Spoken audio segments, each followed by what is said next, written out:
আমরা আজকে বলছি জ্যোতিপ্রিয় মল্লিক হচ্ছে মার্ডার করেছে, বরুণকে মার্ডার করেছে মাস্টার মাইন্ড জ্যোতিপ্রিয় মল্লিক। আবেশ একদম ওনার ভাইপোর নাম ছিল বলেই তো রাতারাতি ওই ওয়ালটা ভেঙে দেওয়া হলো। এবং এই আমার সব থেকে গুড বয়, রেশন চুরি করে যে 2 বছর জেলে ছিল তাকে গুড সার্টিফিকেট দিচ্ছেন। তাহলে মমতা ব্যানার্জি জানেন না এটা? জল পর্যন্ত তাকে দেওয়া হয়নি। জল চেয়েছিল, আমাকে একটু জল দিন আপনারা, আমার ভাইকে জল পর্যন্ত দিল না। এত অমানবিক জ্যোতিপ্রিয় মল্লিকের এই যে যে লুম্ফেন বাহিনী, এবং ও নিজে একটা লুম্ফেন। বরুণের যাতে অতিরিক্ত রক্তক্ষরণে ওখানে মৃত্যুটা নিশ্চিত হয়, ওখানে কোনো সাধারণ লোক যারা বরুণকে ধরতে যায় তাদের ভয় দেখাচ্ছে। কেন তুমি ধরতে যাচ্ছ? পুলিশ কেস হয়ে যাবে, তুমি কেন ধরবে?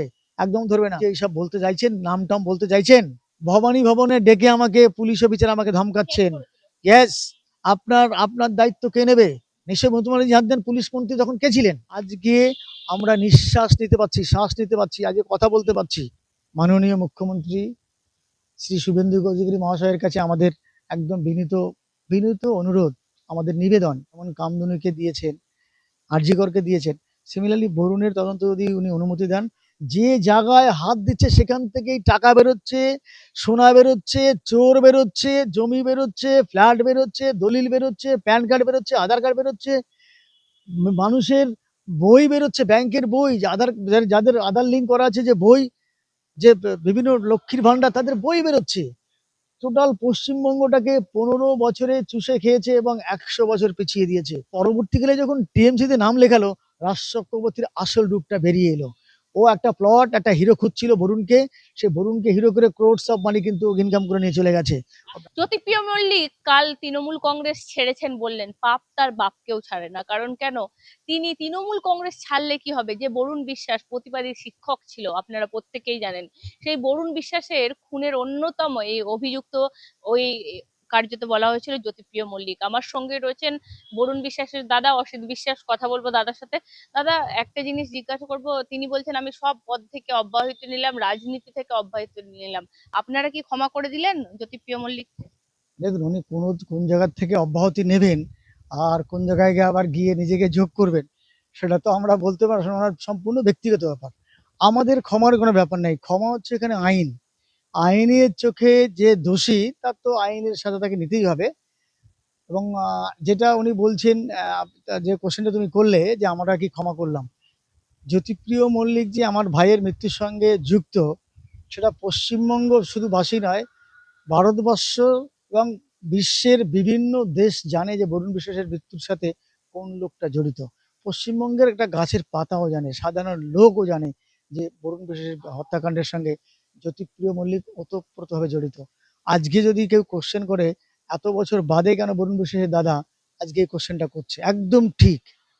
এতদিন গত 15 বছরে আমরা, আমাদের পরিবার শুধু নয়, সারা পশ্চিমবঙ্গের লোক মনে হয় যারা বিরোধী পক্ষ বা যারা সরকারের বিরুদ্ধে কিছু কথা বলেছেন, তারা মানে সেবে প্রকাশ্য দিবালোকে বা কোথাও গিয়ে তাদের সেই যে অভিযোগটা জানাতে পারেনি। কিসের ভয়? আইদার আমাদের গাঁজা কেস দেবে বা অন্য কেসে ঢুকিয়ে দেবে বা মার্ডারের হুমকি দেবে। হুমকি আমাদের কাছে তো আপনার দিদি প্রকাশ্যে তিনি বিভিন্ন প্রতিবাদী মঞ্চে যুক্ত হয়েছে, তারপর আপনারাও প্রতিবাদ করেছেন। আমি একটা জিনিস জিজ্ঞাসা করছি, এই জ্যোতিপ্রিয় মল্লিকের গ্রেপ্তারির কথা বলবেন নাকি, আমাদের যিনি বর্তমান মুখ্যমন্ত্রী হয়েছে? একদমই। আমি তোমার এই চ্যানেলের মাধ্যমে মাননীয় মুখ্যমন্ত্রী শ্রী শুভেন্দু অধিকারী মহাশয়ের কাছে আমাদের একদম বিনীত বিনীত অনুরোধ, আমাদের নিবেদন, যে আমাদের কেসটাকে বলবো যে এটাকে রিকনস্ট্রাকশন, যেটা পুনর্তদন্ত, বা এই মানে যে তদন্তটা হয়েছে সেই তদন্তটা কিন্তু একদম তদন্তের নামে প্রহসন হয়েছে। এই তদন্তটাকে যদি উনি অনুমতি দেন, যেমন কামদুনিকে দিয়েছেন, আরজি করকে দিয়েছেন, সিমিলারলি বরুণের তদন্ত যদি উনি অনুমতি দেন, আমাদের পরিবারের তরফ থেকে ওনার কাছে বিনীত নিবেদন, আমরা আশা করব উনি আমাদের কথা শুনবেন। তার কতগুলো কারণ আমি বলি কেন আজকে বরুণের এই তদন্তটা একদমই তদন্তের নামে প্রহসন হয়েছে এবং আমাদের সঙ্গে রীতিমতন তন্ত্রকতা করা হয়েছে। বরুণ যেদিন গুলিবিদ্ধ হয় গোবরডাঙ্গা রেল স্টেশনে, সেই দিন পুরো টোটাল যে প্লট বরুণকে মারার যে প্লটটা, সেটা জ্যোতিপ্রিয় মল্লিকের দপ্তর, খাদ্য দপ্তর থেকে উনি সেটাকে কন্ট্রোল করেছিলেন। তার প্রধান লোক ছিল হচ্ছে জ্যোতিপ্রিয় মল্লিকের আপ্তসহায়ক ধ্যানস নারায়ণ গুহ, আজকে পৃথিবীতে সে নেই। ঠাকুরনগর বাড়ি, আজকে পৃথিবীতে সে নেই। তার সাজা মানায় সে অভয় পেয়ে গেছে। ধ্যানেশ নারায়ণ গুহর মাধ্যমে এবং জ্যোতিপ্রিয় মল্লিক 2012 সালের 5ই জুলাই তার খাদ্য দপ্তরে বসে টোটাল যে রিমোট কন্ট্রোল ওখানে বসে চালিয়েছেন। তার প্রমাণ হচ্ছে বরুণ মার্ডার হওয়ার ঠিক দুদিনের মাথায় ধ্যানেশ নারায়ণ গুহ আমার বাড়িতে যায়, আমি তাকে কোনোদিন চিনতাম না, একটা পোস্টার নিয়ে যায়। টিএমসি বরুণের স্মরণ সভা করেছিল এক শনিবারে, বরুণ মারা গেল বৃহস্পতিবার, শনিবারে। তো ওটা ব্যানার নিয়ে গেছে, সেই ব্যানারে মমতা ব্যানার্জির ছবি এবং লেখা আছে চলো শুটিয়ে যাই, বরুণ বিশ্বাসের স্মৃতিসভা। তো এইবার আমাকে ব্যানারটা যখন দেখালো, আমি বললাম আপনারা বরুণ বিশ্বাসের স্মৃতির যদি উদ্দেশ্যে এখানে স্মরণ সভা হয়, আর সেই স্মরণ সভায় ছবি রয়েছে মুখ্যমন্ত্রী মমতা ব্যানার্জির ছবি রয়েছে, এটা কোন আপনারা স্মরণ সভা করবেন? না, এটা আমাদের রাজ্য নেতৃত্বে, আমাদের জেলা নেতৃত্বের আমাদের দায়িত্বে। উনি যেটা জেলা নেতৃত্ব, উনি জেলা নেতৃত্ব কে আছেন? বলছে বালুদা। আমি সত্যি তখন বালুকে আমি জানতাম না। আমি বলছি বালুকে? বলছে আমাদের খাদ্যমন্ত্রী জ্যোতিপ্রিয় মল্লিক। তো জ্যোতিপ্রিয় মল্লিক, তা আপনি এরকম, তখন আপনি কথা বলবেন? আমাকে ফোনে ধরিয়েও দিলেন। আমি কথা বলতে চাই না। তারপরে আমি জিজ্ঞেস করলাম যে আপনি এটা নিয়ে এসছেন, না আপনি আমাদের বিরুদ্ধে এরকম বলছেন। আমি যেহেতু এরকম কথা বলছি, আপনি কি জানেন আপনার ভাই যখন শুট হয়, শুট হওয়ার পরপরই আমাদের টিএমসির লোকেরা আপনার ভাইকে ওখান থেকে তুলে ভ্যানে করে নিয়ে যায় হসপিটালে এবং তারাই হসপিটালাইজ করে, আপনি কি জানেন? আমি বলছি আমি ঠিক জানি না, কিন্তু আপনি কি ছিলেন সেখানে বা আমার ভাই যেখানে শুট হয়? বলছে না। আমি তাহলে আপনি কি করে জানলেন যে আমার ভাই শুট হওয়ার পরে আমার ভাইকে আপনার লোক নিয়ে গেল? না, আমি তখন ফোনে জানলাম। আমি কি করে জানলেন? না, আপনার ভাই শুট হওয়ার 1 মিনিটের মধ্যে আমি ফোন করি। আমি কাকে ফোন করেন? বলল এনামুল। এনামুল হচ্ছে আমাদের গাজনা তথা শুটিয়া অঞ্চলের গাজনায় ওখানকার কুখ্যাত সমাজবিরোধী, যে একটা নটোরিয়াস ক্রিমিনাল, যার বিরুদ্ধে প্রচুর মার্ডার কেস। শুনেছি সে হয়তো পৃথিবীতে সেও নেই। তাকে দিয়ে বরুণের মার্ডারটা করানো হয়েছে। বরুণকে মার্ডার করেছে গাজনার যে আমাদের এনামল, ওকে দিয়ে মার্ডার করানো হয়েছে। মাস্টার মাইন্ড জ্যোতিপ্রিয় মল্লিক, ধ্যানেশ নারায়ণ গুহ এবং আমাদের পরিবারের তরফ থেকে মাননীয় মুখ্যমন্ত্রী শুভেন্দু অধিকারীর কাছে আমাদের আবারও বিনীত অনুরোধ, ওই 2012 সালের 5ই জুলাই তৎকালীন খাদ্যমন্ত্রী এবং তৎকালীন আমাদের গাইঘাটার বিধায়ক জ্যোতিপ্রিয় মল্লিকের খাদ্য দপ্তরের যতগুলো ল্যান্ডলাইন এবং ওনার মোবাইল, ইভেন ধ্যানেশ নারায়ণ গুহ যা মারা গেছে তারও তখনকার যে মোবাইল নাম্বার, অ্যানামলের মোবাইল নাম্বার, যদি প্রত্যেকটার কল লিস্ট বার করা যায়, বরুণের হত্যাকাণ্ডের রহস্য জলের মতন বেরিয়ে আসবে। গোবরডাঙ্গা থেকে শুটি অবধি অন্তত 100 জন লোক জড়িত আছে। এবং যেটা বলতে গিয়ে আমি একটু দূরে সরে গেলাম, গোবরডাঙ্গায় রেল স্টেশনে যখন বরুণ পড়ে যায়, পড়ে যাওয়ার পরে একদম বরুণ যেখানে পড়ে যায় বাইক থেকে, সেখান থেকে জাস্ট 10 থেকে 12 মিটার দূরে হচ্ছে টিএমসির পার্টি অফিস। সেই পার্টি অফিসে টিএমসির গুন্ডাদের ওখানে জমা করে রাখা হয়েছিল, জ্যোতিপ্রিয় মল্লিক রেখেছিল তার নির্দেশে। সেখানে নেতৃত্ব দিচ্ছিলেন খোটে, গোবরডাঙ্গার খোটে তপন, তপন ওরফে খোটে। তার নেতৃত্বে গোবরডাঙ্গার গুন্ডা বাহিনী ওখানে বরুণকে পুরো ঘিরে ফেলে। পড়ে যাওয়ার পরে বরুণের যাতে অতিরিক্ত রক্তক্ষরণে ওখানেই মৃত্যুটা নিশ্চিত হয়, ওখানে কোনো সাধারণ লোক যারা বরুণকে ধরতে যায় তাদের ভয় দেখাচ্ছে, কেন তুমি ধরতে যাচ্ছ, পুলিশ কেস হয়ে যাবে, তুমি কেন ধরবে? একদম ধরবে না। বরুণকে কোনো মতেই তাকে তুলতেই দিল না। ওই 30-40 জন ওখানকার যে শুটিয়ের এই গোবরডাঙ্গার এবং গাজনার ওই অঞ্চলের যত টিএমসির ক্রিমিনাল ছিল সব ওখানে জড়ো করা ছিল। তারা মিলে বরুণের রক্তক্ষরণের যাতে মৃত্যুটা নিশ্চিত হয়, প্রায় নিশ্চিত করে তারপরে কিছু লোক যখন জোরাজুরি করলো, শেষ মুহূর্তে যখন নিয়ে গেল বরুণ, তখন আর জল পর্যন্ত তাকে দেওয়া হয়নি। জল চেয়েছিল, আমাকে একটু জল দিন আপনারা, আমার ভাইকে জল পর্যন্ত দিল না। এত অমানবিক জ্যোতিপ্রিয় মল্লিকের এই যে লুম্ফেন বাহিনী, এবং ও নিজে একটা লুম্ফেন, আজকে খাদ্য চুরি কি করেনি? এই যে মমতা ব্যানার্জির কি ওই জন্যই পতন হলো? আপনাদের চোখের জল মমতা ব্যানার্জির ইকে লেগেছে? শুনুন, পতন শুধু আমাদের চোখের জল, সারা পশ্চিমবঙ্গবাসীর চোখের জল।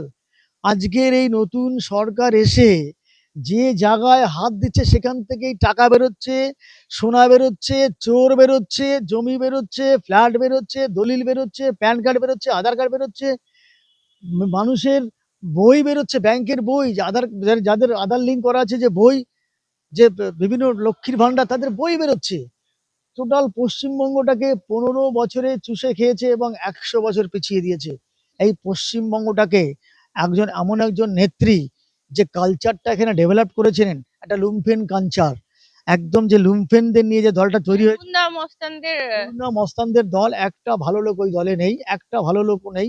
এবং সে তো নিজেও ভালো নয়। সে তার যে প্রথমে যে দলে যখন নিজেকে আত্মপ্রকাশ করে একজন ডক্টর মমতা ব্যানার্জি, আজকে কি ডক্টর কথাটা উনি লেখেন? আজ যে নিজেকে কোথায় নামিয়ে নিয়ে এসছেন। আমি বলছি দাদা, একটা জিনিস জিজ্ঞাসা করবো, জ্যোতিপ্রিয় আপনারা তো উনার নামে অভিযোগ করেছেন, কিন্তু উনি অ্যারেস্ট হয়নি কখনো। হ্যাঁ, উনি অ্যারেস্ট। দিদি দিদি যখন একটা প্রকাশ্য জনসভাতে দিদি যখন বলে আমার ভাইয়ের খুনি হচ্ছে জ্যোতিপ্রিয় মল্লিক, তখন আমাদের পরিবারে প্রচুর চাপ এসেছিল। এবং দিদির বিরুদ্ধে জ্যোতিপ্রিয় মল্লিকের 3 কোটি টাকা কিন্তু মানহানি মামলা করে। দিনের পর দিন বিধাননগর কোর্টে দিদি সেই মামলাতে হাজিরা দিয়েছে। জ্যোতিপ্রিয় মল্লিক কিন্তু একদিনের জন্য আসেনি। আমরা সেই মামলাটাকেও তুলবো, যে এখানে জ্যোতিপ্রিয় মল্লিক দিদির বিরুদ্ধেই করেছে। আমরা আজকে বলছি জ্যোতিপ্রিয় মল্লিক হচ্ছে মার্ডার করেছে, এবং মার্ডার করার অনেকগুলো কারণ আছে, অনেকগুলো কারণ। একটা দুটো কারণ হচ্ছে, সেই সময় যারা যখন টিএমসি 2011 সালে ক্ষমতায় আসে, তখন কংগ্রেসের সঙ্গে কিন্তু অ্যালায়েন্স করে বিজেপি ক্ষমতায়, তৃণমূল ক্ষমতায় আসে। তখন সেই অ্যালায়েন্স গভর্নমেন্টের শেষ মন্ত্রী ছিলেন মানস ভুঁইয়া। আমাদের ওই এলাকায় বরুণ শুধু কিন্তু ওই নারী নির্যাতনের আন্দোলনের উপরে কিন্তু নিজেকে তার মধ্যে গণ্ডিবদ্ধ করে রেখেনি। ও কিন্তু তার বাইরে গিয়ে দেখেছে ওখানকার মানুষের আর্থ সামাজিক অবস্থা। প্রতি বছর বন্যায় আমাদের এলাকায় চাষিদের প্রচুর কোটি কোটি টাকার ফসল নষ্ট হতো, এবং চাষিরা দিনান্তে কিছু খেতে পেত না এত পরিশ্রম করার পরে। তার আসল কারণ হচ্ছে আমাদের যে গোবরডাঙ্গায় যমুনা নদী, ইছামতি, বনগাঁর ইছামতি, গোবরডাঙ্গা যমুনা, এবং আমাদের যে বলদেঘাটা খাল, টোটাল খালটা একদম চলে গেছে সেই যে আমাদের পিপলি হয়ে যে খালটা গেছে, ওই খালটায় সংস্কার যদি না করা হয়, জল ধারণের ক্ষমতা কমে গেছে। জল ধারণের ক্ষমতা কমে গেছে। সেখানে বরুণ আমাদের তৎকালীন সেই 2011 সালের যিনি শেষ মন্ত্রী ছিলেন মানস ভুঁইয়ার কাছে গিয়ে বহু তদবির করার পরে ওখানে 39 কোটি টাকা স্যাংশন করায় এই নদী খাল বিলগুলো সংস্কার করার জন্য। স্যাংশন হয়, কাজও নাকি শুরু হয়, কিন্তু বরুণ গিয়ে দেখে পুরো সরজমিন যখন তদন্ত করে দেখে কোথাও কোনো কাজ হয়নি। টিপির যে বাঁধ, সেখানেও কোথাও সংস্কার হয়নি। কিন্তু খবর নিয়ে দেখা গেল টোটাল টাকাটা আত্মসাৎ হয়ে গেছে। 39 কোটি টাকা টোটালটাই আত্মসাৎ হয়ে গেছে। এবং বরুণ সেখানে গিয়ে যখন কোশ্চেন করে যে টোটালটা আত্মসাৎ হয়ে গেছে, তখন বলছে আমাদের কাজ হয়ে গেছে। কাজ হয়েছে, টাকাটা কোথায় গেল? বরুণ যেই টাকাটার হিসাব চায়, তখন জ্যোতিপ্রিয় মল্লিক তার দলবল নিয়ে, জ্যোতিপ্রিয় মল্লিক যেহেতু ভাগ পেয়েছে, দলবল নিয়ে বরুণকে মার্ডার করার প্ল্যান শুরু হয়ে যায়। এবং তার সাথে জামদানিতে একটা জমির ব্যাপার আছে, তোমরা গিয়ে খবর নিয়ে দেখবে জামদানিতে ওখানটা জমি হাঙর আছে। সাধারণ গরিব মানুষকে একটা জমি দিয়ে তাদের তাদের জমি। এইসব দুর্নীতি প্লাস নারী নির্যাতন। নারী নির্যাতন তো নিশ্চয়ই করেছে, কিন্তু নারী নির্যাতন যারা করেছে তারা বরুণকে মার্ডার করেনি। তারা কেউ বরুণকে মার্ডার করেনি। মার্ডার করেছে জ্যোতিপ্রিয় মল্লিক এবং তার তৃণমূলের টপ টু বটম, পুরো গাইঘাটা, বনগাঁ, কলকাতা। কথাটা কি মমতা ব্যানার্জিও জানতেন? মমতা ব্যানার্জি পরবর্তীকালে নিশ্চয়ই জেনেছেন। পরবর্তীকালে না জানলে এত বড় সার্টিফিকেট দিলেন এই ইলেকশনের আগে। হ্যাঁ, একে জেতা। এবং এই আমার সব থেকে গুড বয়, একটা গুড বয়। তার গুড বয়ের কি সার্টিফিকেট দিল পশ্চিমবঙ্গবাসী দেখেছে। রেশন চুরি করে যে 2 বছর জেলে ছিল, তাকে গুড সার্টিফিকেট দিচ্ছেন। তাহলে মমতা ব্যানার্জি জানেন না এটা? উনি সব জানেন। উনি জানার পরে আমার বাবা মা সেই সময় 2012 সালে মমতা ব্যানার্জির সঙ্গে সাক্ষাৎকারের জন্য আমি ডাইরেক্টসে গিয়ে চিঠি দিয়েছিলাম, সেই চিঠি কপি আছে বাবা মার সাক্ষাৎ করার জন্য। সেই সাক্ষাৎকার করার জন্য কিন্তু মমতা ব্যানার্জি আজ পর্যন্ত কোনো রেসপন্স করেননি। উনি তো একজন আন্দোলন করে এসছেন, বরুণ তো আন্দোলন করেছিল কি জন্য? এইসবের জন্যই পতন মনে হয়। অবশ্যই পশ্চিমবঙ্গবাসী অহংকার হয়ে গেছিল। অহংকার তো অবশ্যই। এবং আপামর জনতাকে উনি ওনার মতন করে উনি যে অহংকারের কতগুলো মানে নমুনাও তো উনি দেখিয়ে দিয়ে গেছেন। ক্রিমিনাল পুষেছেন। উনি কেয়া কেয়া সি সি, একটা মুখ্যমন্ত্রী স্টেজে উঠে কেয়া কেয়া সি সি স্লোগান দিচ্ছেন। পশ্চিমবঙ্গের কলঙ্ক, লজ্জা পশ্চিমবঙ্গ। পশ্চিমবঙ্গর যে সংস্কৃতিটাকে উনি পিছিয়ে দিয়েছেন, 100 বছর পিছিয়ে দিয়েছেন।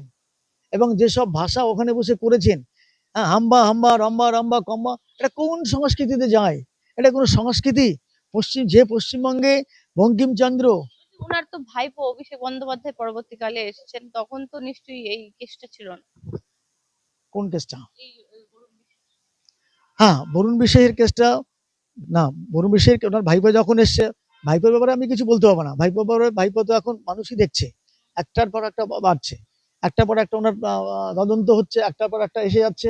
আর রেগুলার তো মানে ডেলিভারি ইঞ্জিন করছেন ইডি আর সিবিআই। আপনারা শুধু এখন কি চান, যে বরুণ বিশ্বাসের খুনে জ্যোতিপ্রিয় মল্লিককে অ্যারেস্ট করা হোক? অবশ্যই সঠিক তদন্ত যদি হয়, জ্যোতিপ্রিয় মল্লিক শুধু নয়, আমাদের সুটিয়া অঞ্চলে বিষ্ণু ঘোষ, মিহির বিশ্বাস, দেবেন ঘোষ প্রচুর ওখানে রয়েছে যারা এই, এবং গোবরডাঙ্গায় তপন খোটে যেটা বললাম, ওইখানে একদম পুরো অন্তত 100 জন জড়িত আছে। এবং লাস্ট মমতা ব্যানার্জি ব্যাপারটা জানে, জানার পরে এই ঘটনাটাকে যে পুরো ধামাচাপা দেওয়া যায়, আমরা যে আন্দোলনটা করেছিলাম সে আন্দোলনটাকে যাতে ভেঙে দেওয়া যায়, টিএমসির গুন্ডা লাগিয়ে আমাদের ফ্যামিলির থেকে সব লোকজন সরিয়ে নেওয়া হয়েছে। ইভেন আজকে বলতে বাধ্য হচ্ছি, বরুণের সঙ্গে যে প্রতিবাদী মঞ্চের সভাপতি ছিলেন হরিগোপাল পোদ্দার, সেও আমাদের ফ্যামিলিকে নানা রকম ভাবে ভয় দেখিয়েছে বিভিন্ন লোকজন দিয়ে, যে নতুন একটা আমরা প্রতিবাদী মঞ্চ তৈরি করেছিলাম, মিঠুন বলে একটা ছেলে, তাকে আমরা যুব প্রতিবাদী মঞ্চের সভাপতি করেছিলাম, তার বাড়িতে গিয়ে থ্রেট করা হয়েছে। বরুণের নামে যে বইটা লিখেছিল আমার, বরুণের একজন মাস্টারমশাই, প্রাইমারি স্কুলের টিচার রসময় বাইন মাস্টারমশাই, বরুণকে নিয়ে খুব সুন্দর লিখেছিলেন। বরুণকে সে কিছু কিছু কথা সেখানে ননীগোপাল পোদ্দার যেটা বরুণের সঙ্গে আন্দোলন করেছে, ননীগোপাল পোদ্দার লোক পাঠিয়ে সেখানে সেই মাস্টারমশাইকে হুমকি দিয়েছেন। এসব রাজ চক্রবর্তী তো সিনেমাও করেছিলেন বরুণ বিশ্বাস নাম। রাজ চক্রবর্তী সিনেমা করেছিলেন, খুব ভালো কথা। আমরা আসলে তাতে কি সত্যি গল্প এটার সত্য? একদম, রাজ চক্রবর্তী ব্যবসা করতে এসেছিলেন। আমি এখনো বলে ব্যবসা, আমি তখন আমি কিছুদিন আগেও বলেছি, আজকে উনি ব্যবসা করতে এসেছিলেন। আসলে বরুণ যখন খুন হয়ে যায় না, আমরা কোনো সেই মানুষের বা বিভিন্ন উকিলের আমরা সেই সহযোগিতা পাইনি যে আমাদেরকে গাইড করবে। আমরা তখন গাইডলেস হিসেবে ছিলাম। রাজ চক্রবর্তী যখন বই করছে, আমাদের মনে ভালো হলো যে মানে বরুণকে তুলে ধরছে, কিন্তু পরবর্তীকালে আমাদের বাড়িতে এসে আমার মায়ের সঙ্গে বাবার সঙ্গে অনেক অভিনয় করে গেছে। কিন্তু পরবর্তীকালে যখন টিএমসিতে নাম লেখালো, রাজ চক্রবর্তীর আসল রূপটা বেরিয়ে এলো। ও একটা প্লট, একটা হিরো খুঁজছিল বরুণকে, সে বরুণকে হিরো করে ক্রোডস অফ মানি কিন্তু ইনকাম করে নিয়ে চলে গেছে। আপনাদের কিছু দিয়ে? না, কোনো কিচ্ছু আমাদের, আমাদের শুধু সাদা কাগজে সই করে নিয়ে চলে গেছে, দাদা একটা সই করে দিন। আমরা অন্ধবিশ্বাসে সই করে দিয়েছিলাম, অন্ধবিশ্বাসে। রাজ চক্রবর্তীও আপনাদেরকে প্রতারণা করে? 100 বার প্রতারণা করেছে। ওকেও পাঠিয়ে মমতা ব্যানার্জি পাঠিয়েছিল, ওর প্লটটা ওকে মমতা ব্যানার্জি পাঠিয়েছিলেন। মমতা ব্যানার্জি না পাঠালে রাজ চক্রবর্তী বই করতেন না। আমরা তো পরবর্তীকালে বুঝতে পারলাম যে মমতা ব্যানার্জির একদম পুরো একদম পায়ে পড়ে যাচ্ছে রাজ চক্রবর্তী। আমরা ভাবতে পারিনি যে আমাদের ভাইকে নিয়ে, আপনাদের ইমোশন নিয়ে খেলে? আমাদের ইমোশন নিয়ে খেলেছেন, একদম ইমোশন নিয়ে খেলেছেন, খেলে নিজে রোজগার করে বেরিয়ে চলে গেছেন। আমরা ভাবতে পারিনি যে এ ধরনের লোক একটা মৃত্যুকে কেন্দ্র করে সে ব্যবসা করতে পারে। আমরা অতীতে মানে যেমন ভাবিনি, আগামী দিনেও যেন এরকম কারো ঘটনা না ঘটে যে একটা মৃত্যুকে কেন্দ্র করে সে ব্যবসা করে চলে গেল। খুব দুঃখের। এবং আমরা চাইছি প্রকৃত তদন্ত হোক, প্রকৃত তদন্ত হোক, যে তদন্তের নামে আমাদের প্রহসন করেছে। এবং আমাকে ভবানী ভবনে, আমি যখন মুখ খুলতে যাই, আমাকে ভবানী ভবনে ডেকে নেওয়া হয়েছিল। তৎকালীন ভদ্রলোক, আমার অফিসের নামটা মনে নেই, আমাকে বলছে, আপনি আপনি যে এইসব বলতে চাইছেন, নাম টাম বলতে চাইছেন, আপনার সিকিউরিটি কে দেবে? ভবানী ভবনে ডেকে আমাকে পুলিশ অফিসার আমাকে ধমকাচ্ছেন, ইয়েস, আপনার আপনার দায়িত্ব কে নেবে? এসবও করিয়েছেন, কে করিয়েছেন? জ্যোতিপ্রিয় মল্লিক, মমতা ব্যানার্জি। নিশ্চয়ই মমতা ব্যানার্জি হাত দেন। পুলিশ মন্ত্রী তখন কে ছিলেন? মমতা ব্যানার্জি ছিলেন। আমাকে ওখানে পুলিশ ধমকাচ্ছে।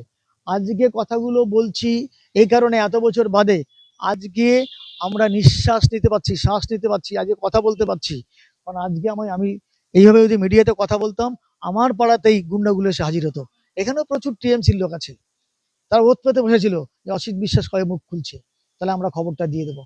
আজকে সব ঘরে ঢুকে গেছে, প্রত্যেকটা জায়গাতে আজকে ঘরে ঢুকে গেছে বলে বরুণ বিশ্বাসের পরিবার বেরিয়ে এসছে আজকে সাহস করে চারিদিকে। আমরা শাস্তি চাই, প্রকৃত যারা দোষী, যে নামগুলো বললাম প্রচুর লোক আছে, আমরা নাম দিয়ে এসছি। বনগাঁ এসপি কে আমরা দিয়ে এসছি, বনগাঁ জিএরপি কে আবার নতুন করে আমরা চাইছি যে এটাকে পুনর্তদন্ত হোক। ফার্দার মুখ্যমন্ত্রী হস্তক্ষেপ করুন, মুখ্যমন্ত্রী বারবার করে বলছি, মুখ্যমন্ত্রী হস্তক্ষেপ করে এটা যদি পুনর্তদন্ত বা ফার্দার এনকোয়ারি হয়, এবং সেই ইনভেস্টিগেশনে একদম আমরা শিওর এই অনেক লোকের নাম চলে আসবে। পাড়ায় আমাদের পাড়াতে ওখানে গিয়ে গোবরডাঙ্গা থেকে সুটি অবধি পাঁচপাতা অবধি গেলে একটা সাধারণ লোককে জিজ্ঞেস করবেন যে বরুণকে কে মেরেছে, সাধারণ লোকও বলে দেবে। সব লাইন ধরে আমি আজকে ওখান থেকে আসছি, আমাকে বললেন দাদা আরো লোক আছে, আমি নাম পাঠাও। বলছে আরো আছে পাঁচপাতাতে, এখন সব শীত ঘুমে যাচ্ছে, তাদের আর বাইরে বেশি আর ক্ষমতা নেই, কারণ তারা মানুষের প্রতি যে অত্যাচার করেছে, কার নেতৃত্বে করেছে? এই মুখ্যমন্ত্রীর নেতৃত্বে করেছে। 15 বছর রাজত্ব করে গেছেন, উনি দেখেননি উনি কাদের নিয়ে আজকে এই রাজত্বটা করেছেন? যত চোর গন্ডা, এবং যারা আজকে কলেজে কলেজে কি বেরোচ্ছে, কলেজে খাট বেরোচ্ছে, কেন কলেজে খাট থাকবে? কলেজে খাট থাকে জায়গা, আজকে ক্লাবে খাট বেরোচ্ছে। এগুলো মুখ্যমন্ত্রী উনি উনি তো ছিলেন পুলিশ মন্ত্রী, উনি ছিলেন স্বাস্থ্যমন্ত্রী। একটা মার্ডার হলো, একজন ডিউটিরত ডাক্তার যাকে তার ডিউটিরত অবস্থায় তাকে মার্ডার, হসপিটালের ভিতরে মার্ডার করলো। উনার ভাইপোর নাম উঠে আসছে আবেশ একদম ওনার ভাইপোর নাম ছিল বলেই তো রাতারাতি ওই ওয়ালটা ভেঙে দেওয়া হলো। যে ওয়ালটা ভাঙলো, পশ্চিমবঙ্গের বাসী কিন্তু কেউ চোখ বুঝে নেই, কেউ কিন্তু একদম বোবা নয়, আর কেউ বাঁচানোর জন্য আরো অনেকে আছে, আরো শুধু আবেশ নয়, আরো অনেকে বেরিয়ে আসবে তাদের বাঁচানোর জন্য। আমরা তো সে সময় অনেক কিছু পেয়েছিলাম মিডিয়াতে, অবশ্যই এত চেষ্টা। 14 তারিখে যে হুলিগান গুলো ওখানে পাঠিয়েছিল, উনি ছিলেন পুলিশ মন্ত্রী, তাদের অ্যারেস্ট করেছে। কারা কারা ভাঙতে গেছিল, ওই ঘরটা কেন ভাঙতে গেছিল, কি কারণে ভাঙতে গেছিল, কিসের উদ্দেশ্য? উনি তো সব থেকে উনি তো বলেন আমি জননেত্রী, আমি অনেক কিছু করেছি। উনি আন্দোলন করে এসেছেন পৃথিবীতে, উনি আন্দোলন করেছেন, পৃথিবীতে আর কেউ আন্দোলন করেনি। এখন আন্দোলন করে যারা আসছে তারা কি বলবে? বরুণ বিশ্বাস কিন্তু আন্দোলন করেছিল, কাদের জন্য আন্দোলন করেছিল? সঠিক মানুষের জন্য। বরুণ বিশ্বাস কোনো কিছু পাওয়ার জন্য আন্দোলন করেনি। আর সে আন্দোলন করতে গিয়ে এই যে মমতা ব্যানার্জির সরকার, এরা তাদের স্বার্থ চরিতার্থ করার জন্য আমার ভাইকে, টোটাল সরকারটাই আমার ভাইকে মেরে দিয়েছে, টোটালি সরকারটাই আমার ভাইকে মেরেছে। আমরা বর্তমান সরকারের কাছে আবারও তোমার এই চ্যানেলের মাধ্যমে আবারও আমাদের একদম আমাদের আবেদন, আমাদের অনুরোধ, যে মাননীয় মুখ্যমন্ত্রী শ্রী শুভেন্দু অধিকারী মহাশয়, আমাদের এই আমার ভাইয়ের মৃত্যু, বরুণ বিশ্বাসের মৃত্যুর কেসটা উনি যদি পুনর্তদন্ত বা ফার্দার ইনভেস্টিগেশনের যদি উনি পারমিশন দেন, তাহলে প্রকৃত দোষীরা বেরিয়ে আসবেন। এবং আমার বাবা এখনো পৃথিবীতে জীবিত আছে, আমার বাবাকে, আমার বাবা অন্তত শান্তি পাবে। আমার বাবাকে দুবার করে সমন করা হয়েছিল সাক্ষীর জন্য, বাবা কোর্টে হাজির হয়েছেন, এবং পিপির সঙ্গে যখন তর্ক হচ্ছে, বাবা বলেছে আমার ছেলেকে জ্যোতিপ্রিয় মল্লিক মার্ডার করেছে। বাবা যখন ওটা জাজের কাছে গিয়ে বলবেন, পিপি আমার বাবাকে ঘরের ভেতরে ঢুকতে দিলেন না, দুবার করে পিপি ফিরিয়ে দিয়েছেন। এবং আমরা বিচার চাই।